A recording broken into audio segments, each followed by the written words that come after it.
Euh, une joie immense de vous savoir que vous êtes là. Vous êtes là avec Bianco News qui vient de démarrer, votre chaîne que vous aimez tant, votre chaîne qui vous amène des vérités claires. Et nous sommes là, nous sommes là. Nous allons traiter quelques points. Première chose que nous vous demandons, c'est de s'abonner. D'abord, je commence par vous dire bonjour et bonsoir. Et deuxième chose, c'est pour vous féliciter du travail que vous êtes en train d'abattre. Et tout ce que vous faites est tellement agréable et à produire même. Je fais un abet abino maboko, il faut nandima, musala bozo sala. C'est bien connu 07, chaîne nabino ya malam, il y avait information. Ok. Rapidement, tozokende mpona koyebisa bino que nous avons 2 ou 3 points tokotala ndenge tokoki kokata mpe avant ya bamakambo tokoloba na moment oyo. Je vais vous annoncer que tokolobela bokoyoka Paluku, le journaliste qui a été tué le mercredi, babomiye naza na ba voice na ye lelo koyoka ba voice na ye oye moko azoloba ya mibale tokoyebisa bino mpe pourkui babomaki ye. Voilà, ya mibale tokoyebisa bino parce que l'émission euti koleka tolobaki est-ce que maintenant là le Congolais sengeli à découvrir est-ce que tozalaki roulé na kati ya pate epa baaméricain ou bien c'est quoi. Donc c'était un moyen de connaître au moins la vérité. Bokoyoka pe déclaration américain na l'assemblée générale ya ONU, donc l'assemblée état de sécurité ya ONU kuna ilobamaki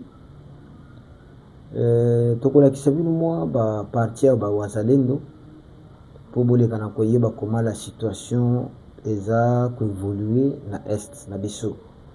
Alors pour ne pas tarder, nake napesa bino baimage. Je préfère aller avec vous avec des images. Tobanda nanu koyoka Paluku lui-même avant sa mort. Boyoka makambo Paluku alobaki parce que eza makambo ya biso to commenter kaka te, mais c'est plus mieux yoyoka yango pour comprendre la réalité, bien les choses. Bon. Finalement, on ne comprend plus rien dans ce mouvement. Que d'étudier comme Willy, ça c'est pas nous quoi. par les hommes qui viennent de Kigali. Parce que vous demandez, c'est seulement l'étudier la priorité. On m'avait promis que ce serait gouverneur, mais parce que je suis Willy. Finalement, on ne comprend plus rien dans ce mouvement. Que d'étudier comme Willy, venu de nulle part, qui se mis l'avant par les hommes qui viennent de Kigali. Parce que vous demandez, c'est seulement l'étudier la priorité. On m'avait promis que ce serait gouverneur, mais parce que je suis Willy.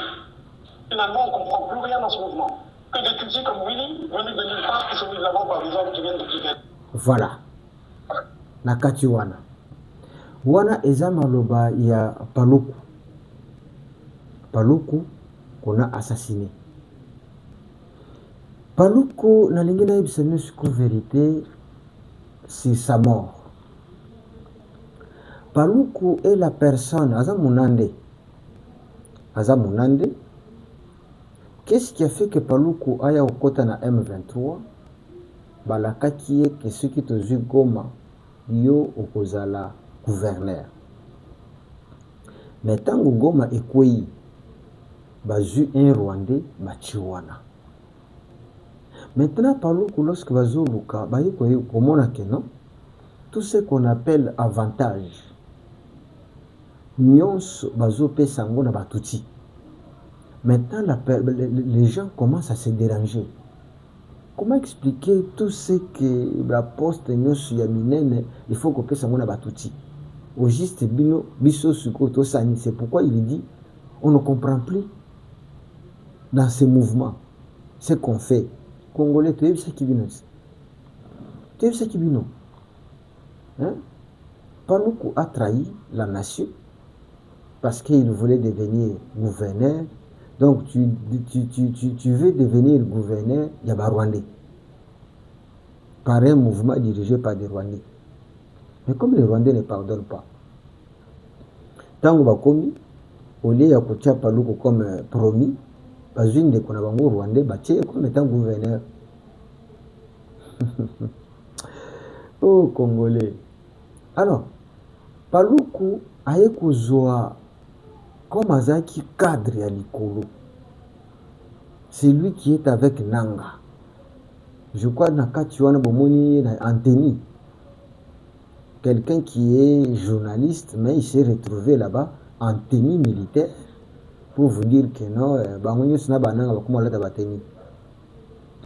alors, comme aza na likolo, na cadre à likolo, ils ont qu'il y a un document. Les documents qui retracent clairement les vraies ambitions il y a M23. Bien qu'on n'a cessé de vous dire qu'il y a un langage, il y a M23, ou bien une pensée, il y a M23, il y a aussi une pensée, il y a AFC. AFC croit qu'ils vont venir jusqu'à Kinshasa, amener Nanga comme président. Tandis que dans le langage, ou bien dans ce que le Rwanda prévoit avec son M23, bango bazana l'objectif ya koma na nanité, na Kinshasa te. Bango bazana besoin basa la République de Kivu. Dans le Sud Kivu, Nord Kivu, Basangisi, peut-être avec Maniema, Basali, République na bango. Alors, tant que Palu koye baki, document Palu koye ko découvrir que programme ezaka que no kozwa Kivu, les deux Kivu, na Maniema kosangisango et comme province et comme pays va proclamer indépendance na bango. Et après wana bazana besoin va continuer tina Katanga parce qu'ils ont compris que ceux qui ka bango va proclamer République de Kivu bango moko et kopesa mobulu. Alors il fallait que ba entraîner ba Katangé. C'est pourquoi il faut bazwa Kalemi, il faut bazwa Boye, il faut bazwa Katanga pour dire que ba sunga pe bango. Ba yebisa bango que bino pe bo proclamer ya bino République de Katanga. Donc la personne qui sera président là-bas, ça sera Moïse Katumbi. Ça c'est bien connu. Nazome mervino ce la vérité boye ba makambo ndenge ezali. Je n'ai cessé de le dire que ces gens n'ont pas pour vision de venir jusqu'à Kinshasa. Kagame, vous l'avez dit déjà que non, les deux Kivu sont à lui. Et dans leur enseigne, ils ont que les deux Kivu, disons, Massissi, tout consort, ils allaient partir. Il y a Rwanda qu'on avait attaché au Congo. Alors, dans leur projet, c'est qu'il fallait se limiter. On a déjà gagné ce qu'il fallait dire. Alors, maintenant, lorsque Paluku est allé découvrir ce programme de prendre les deux Kivu, faire un pays et aller jusqu'au Katanga pour que balikana kokata financement ya Kinshasa, bayebisa pe bakatange ke bino pe bokoma indépendant. Donc c'est-à-dire tous la République de Katanga et la République de Kivu au même moment. Alors, Paluku, lorsqu'il a découvert ça, a montré que non, je ne peux pas m'associer avec les gens qui ont ce projet ici. Maintenant, qu'est-ce qu'il fallait faire? Il a trouvé qu'il fallait fuir. Est-ce que vous l'entendez bien? Oui. Il fallait fuir. Mais malheureusement, Kubimanaye, alingaki abimana nzela ya Uganda. Parce que moi, abimela nzela ya Burundi, ils allaient quitter. Moi, abimela nzela ya Rwanda, ils allaient quitter. Il a choisi abimela nzela ya Uganda. Mais malheureusement, comme baza batmo baza contrôlé, bakangi, bayo kangaye na frontière, bazongisi avec beaucoup de torture. Et arrivé à Goma, babeti masasi a Koufi. Est-ce que vous comprenez? Réalité, il y a Liwa, il y a Paluku Ezake, il a découvert les secrets cachés, les documents. Parce que bah, ça kabino que bah Rwandais bah pardonne à les Tutsis bah pardonne à même maintenant Bozo Monana, c'est un prisonnier. Je viens de suivre une vidéo, je ne sais pas si je peux retrouver ça. Bon, tout le banano, mais namekana kulukango. Vidéo moko ya nanga zena lukango parce que bino boza nalingakana pesa bino ba makambo nyonso na ndenge sengeli. Vidéo moko ya nanga il dit na Sud Kivu alobi que la guerre est finie. La guerre est finie.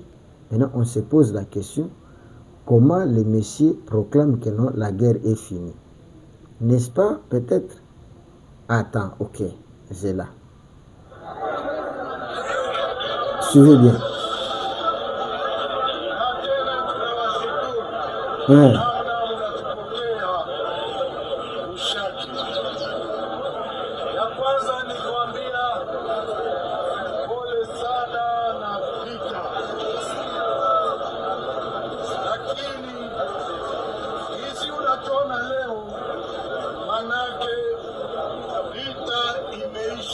Vita imeisha. Boyoki Nanga qui disait que nous d'ici là nous serons à Kinshasa, mais lelo Nanga vous dit que Vita inaisha, c'est-à-dire Bitumba Isili. Pourquoi Nanga dit ça? Je vais maintenant vous révéler. Ça c'est bien connu. Akotaka toujours. Nanga, la vision qu'il avait de venir juste à Kinshasa, bakolo naye, donc chef naye Kagame, a dit que kanga monoko. Bitu zana besoin koma konate. Biso ndenge zabo ndenge to zui Sud Kivu to zui Nord Kivu, ya biso sikoyo et sukiwana. Est-ce que vous comprenez? Maintenant, par père que asuka lokola ma gloire par l'ukute. Yangwana comme yende batake maloba na monoko. Akena Sud Kivu azwe bisa wanke no Vita inaisha, qui signifie Bitumba Isili. Bitumba Isili ndenge nini? Alors que bino nanu yeko libérer Congo te. Nanga yaki pota libérer ba Congolais non? Mais comment expliquer mutu alobi que no azo ko libérer ba Congolais? Mais azana no na Sud Kivu na Nord Kivu abandi ko proclamer déjà que non Vita inaisha donc Bitumba Isili. C'est parce que maintenant on lui impose. Ya koyebisa batu que non Bitumba esuki pona nini to suki na biso awa ba limite objectif na biso eza atteint. Tous qui dès Kivu te proclamant un pays. Maintenant, la question que moi je me pose, Nanga tu n'es pas Tutsi, qu'on appelle la République à Batouti. Si tu es le président Batouti, tu dois comprendre que même si tu es Angela, ceux qui vont mener ma cité, ils vont un poison, mais si tu as utiliser des Congolais, et là on a besoin de la mission Yangwana. Donc voilà les amis sautés parce que bateau va d'écouter. Donc c'est comme ça que ma gloire est morte.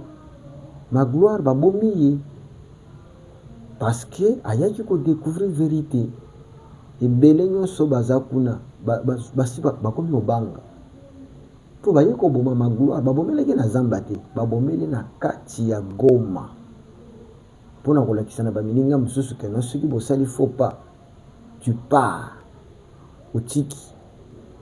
On a fait comprendre que ma gloire est entrée dans M23 parce que la qui ma trompa qui que non ce qui te joue pouvoir te joue Goma yondo ozala gouverneur.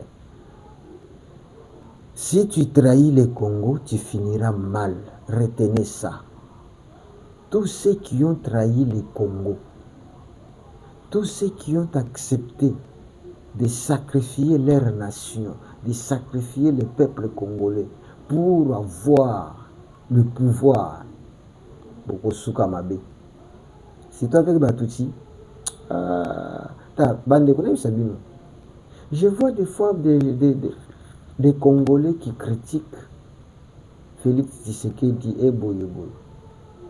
boyebi lelo tozoka bémission moto aza libre ya kofinga ya kocritiquer pouvoir ndenge alingi sur les chaînes toyokaka yango no toyokaka yango baya epenge banani oyo maîtrisable tozoyoka même ce qui encore atambolaka na babiloko na sac mpona koya kolakisaka no oyo ezalaki na prix boye mais depuis biloko ekita totikali niko fai totikali koyoka niko fai ye ateke no oyo ezalaki na prix ya 200 mais tala lelo ekomi ezalaki na prix ya 2000 tala lelo ekomi na 1300 non kuna tika koloba te.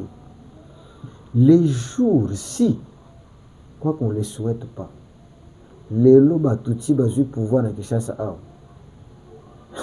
nayebi soki bémission nyonso ekosila yo kotelema wapi mpo critiquer yo kotelema wapi mpo s'opposer bosepela ndenge bomona Félix wana atikaka bino bato bazocritiquer bato bazofinga ozongi mpe ndako na yo mais lelo soki bato wana baye awa congolais bozomona makambo oyo na Kivu kuna no kobeta koboma pana bango eza nango sans problème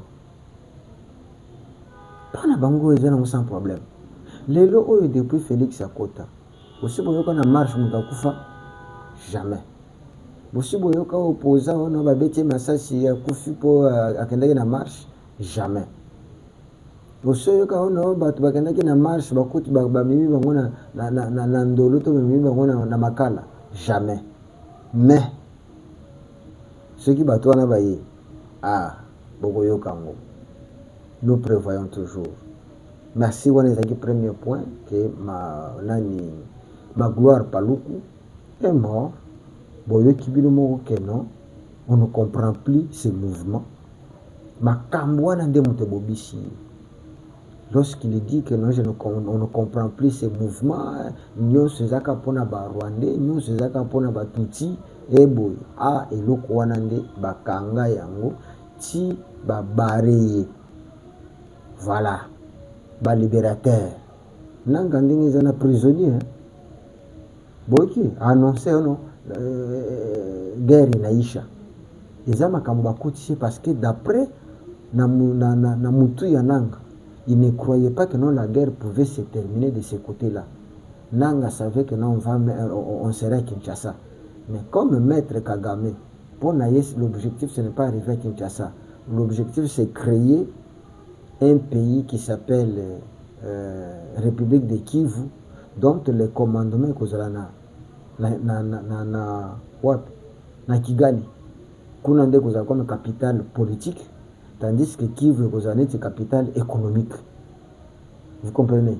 Donc là-bas les décisions politiques nyonso bandota na Kigali, mais Kivu kozala neti capitale économique, c'est-à-dire déplacer mbongo ezobimela pour te Kigali azala nourri.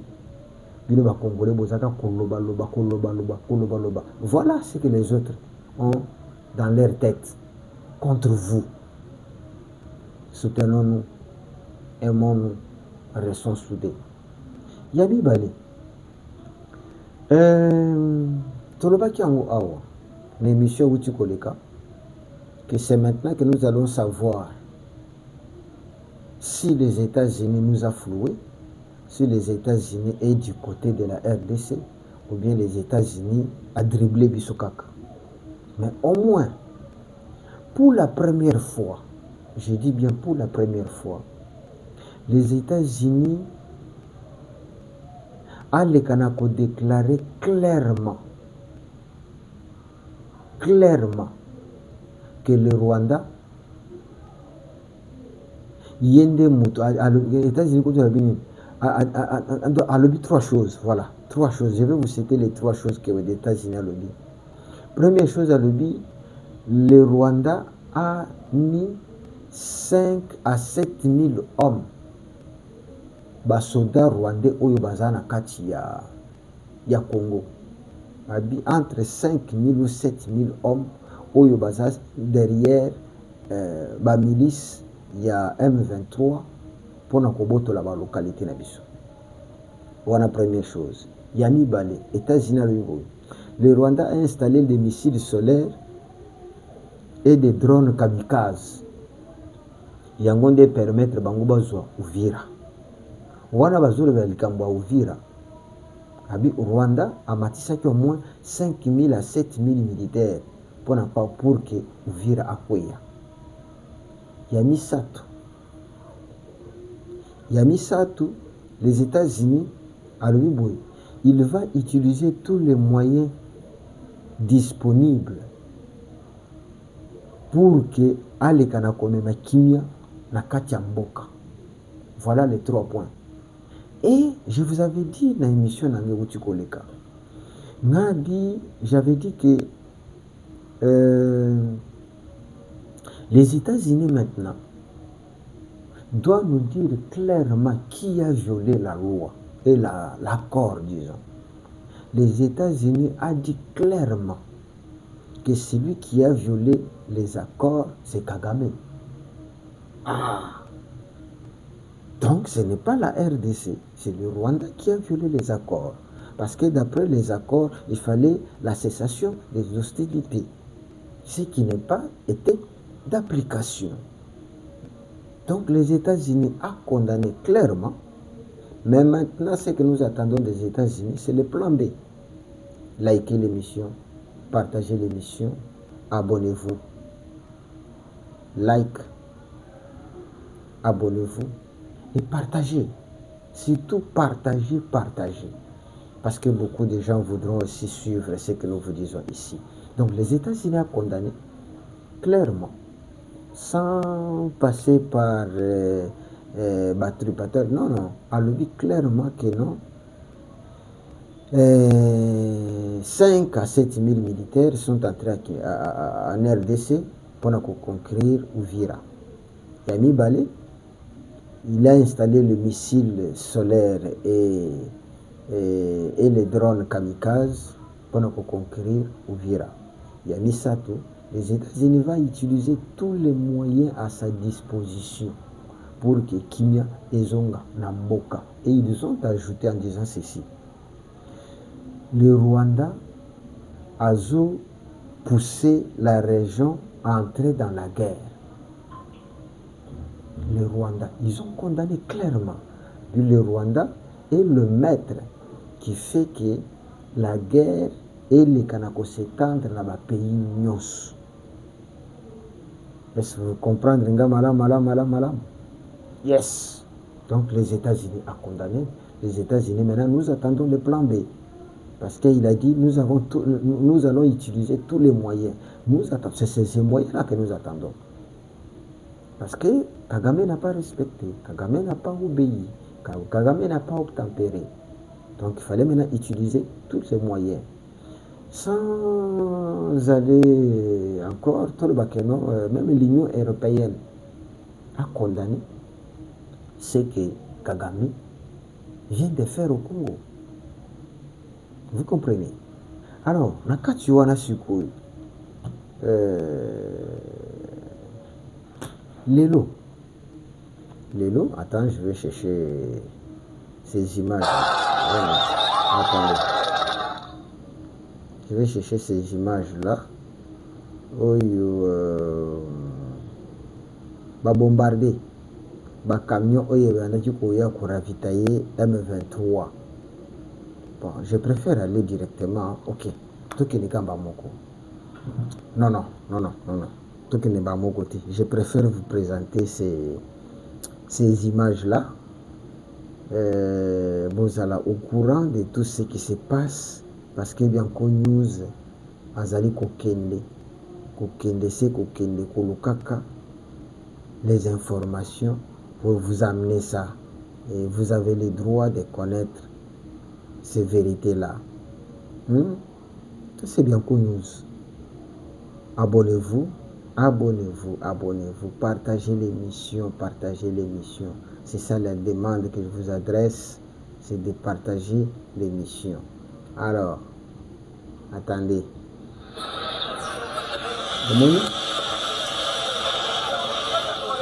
Camion na carburant. Wazalendo na tumbia. Voilà. Bakamie bandaki na carburant mpona koya koravitaye M23. Bawazalendo batianga embuscade batumbi yango.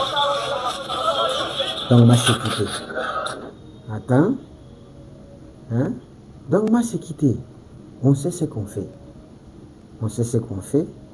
Quand on a na émission zoya na ko révéler bino makambo susu oyo peut-être boyebité na ko révéler bino encore d'autres secrets, mais aujourd'hui non. Aujourd'hui na tiki bino na wana, comme j'avais dit que non, c'est pour 2 points. Mais il y a plusieurs choses que je dois vous révéler, vous qui doit avoir les informations. Ok, Naïb Sabino, ça c'est l'Europe, hein? On allait la faire la semaine prochaine à huis clos sans traduction. Alors vous savez ce qu'il faut faire.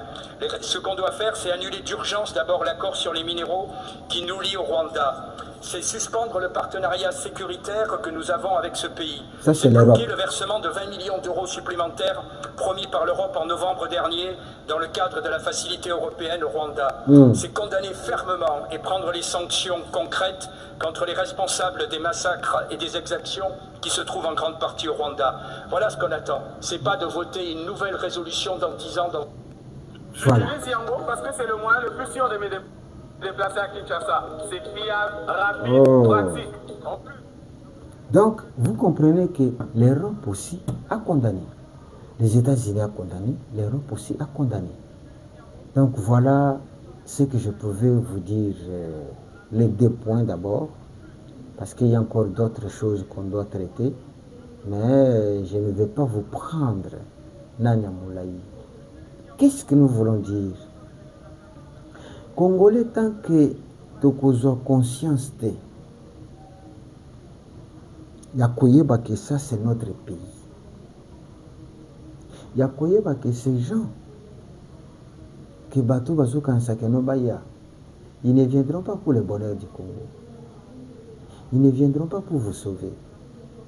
Ils viendront pour vous coloniser. Ne commettons pas l'erreur d'hier.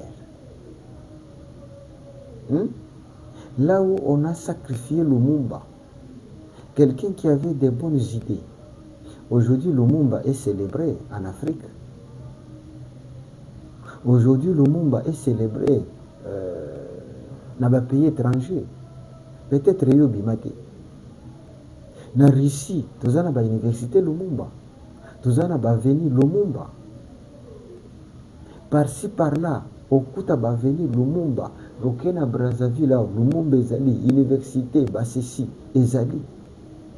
Pourquoi? Parce que le monsieur a l'été, dont l'Africain a compris que non, c'était un litère. Mais, est-ce que nous, Congolais, avons compris que Lumumba est un litère? Jusqu'aujourd'hui, vous trouverez des Congolais qui vous diront que non, Lumumba a fait pour la moitié. Je peux vous dire que Nzambe. Est-ce qu'on a liké déjà l'émission? Est-ce qu'on s'abonne? Parce que ceux qui s'abonnent au Salanga Malam Mingi, ceux qui ont partagé au Salabisu Malam Mingi, Congolais, ceux qui ont conscience de personne ne le fera à ta place. Il n'y a personne qui va le faire à votre place. Si vous ne prenez pas la conscience de réaliser que ce Congo est à nous, que c'est nous, et c'est nous qui va délivrer. Parce que beaucoup de gens vont dire, ah Félix Penza. Non, ce n'est pas un combat. Il y a Félix. Ngai na défendaka Félix. Mais au moins, il faut avoir la capacité de comprendre la source du problème. Quelle est la source du problème? La source du problème est qu'on veut diviser le Congo. Ce n'est pas un projet d'aujourd'hui. C'est un projet où il y a Banda Félix Botamate. Ok. Lorsque nani qui nani Lumumba a vu qu'il veut balkaniser les pays. Dans le langage, balkaniser notre pays. Est-ce que Félix était né? Le terme balkanisation, ça n'a pas commencé aujourd'hui. Même les Kassavoubou, les Lumumba savaient. Landa, dans les discours, il y a Lumumba. Baleki Sakango na télévision. Baleki Sakango. Landa Musée Kabila. Baleki Sakango. Donc, balkanisation, bandi na bisoté. Et Bosuka pe na bisoté. Si les Congolais ont conscience de un jour,